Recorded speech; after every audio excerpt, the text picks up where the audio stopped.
လုံးတပြီပါဖိစနေနေ့နေ့တော့ရုံတက်ရတဲ့အပတ်တိုင်းမှာဝင်ကြီးများရုံကအစားအဆိုင်ကိုသွားပြီးတော့စောင်းငါလေးရှိပါတယ်ဖိဖတ်နေတဲ့စောင်းလေးတွေဖိအပိုင်ဝယ်ထားတာမဟုတ်ပါဘူးဖိအဲ့ဒီစောင်းဆိုင်မှာမကလေးလောက်ထားပြီးတော့အပတ်တိုင်းသွားပြီးတော့ငါဖတ်တာပါဒီကနေ့ဘက်ကငှားလာတဲ့စောင်းလေးတွေပြန်အပ်ပြီးတော့အသိထောင်ငါမှာပါ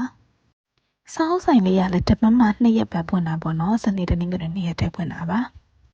နောက်တစ်ပတ်ကျရင်တော့ဖိစာကြီးတိုက်ကိုလာဖြစ်မှာမဟုတ်တော့လို့တကြံပိတ်ရက်ဖတ်ဖို့အတွက်တခါတည်းငါသွားမှာပါ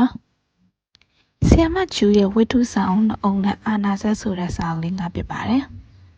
ဒီအာနာဆက်စာအုပ်လေးဆိုလို့ရှိရင်အပြင်မှာကိုပိုင်ဝင်မယ်ဆိုရင်တအုပ်ကို1400ကျပ်ရှိပါတယ်ဖိရိုးလိုဘာချက်ချွေတိုင်ရတဲ့လူတွေအတွက်ကတော့တပတ်9က1500ကျပ်လေးနဲ့ဒီဆောင်လေးကိုဖတ်ခွင့်ရတာအဆင်ပြေပါတယ်ဆောင်းအဟောင်းလေးတွေဆိုလို့ရှိရင်တပတ်9ကပို့ပြီးသက်သာပါတယ်။ဆောင်းတအုပ်ပေါ်မှာတပတ်9က600ကျပ်ပဲပေးရပါတယ်။1000ခွဲပေးပြီးလောက်ထားတဲ့မကလေးနဲ့ဒီဆိုင်လေးမှာဆောင်းငါပြီးဖတ်လာတာအခုဆိုရင်တစ်နှစ်ကျော်သွားပါပြီ။ဖတ်ချင်တဲ့ဆောင်းလေးတွေလည်းရခဲ့ပြီဆိုတော့အိမ်ပြန်ပါပြီ။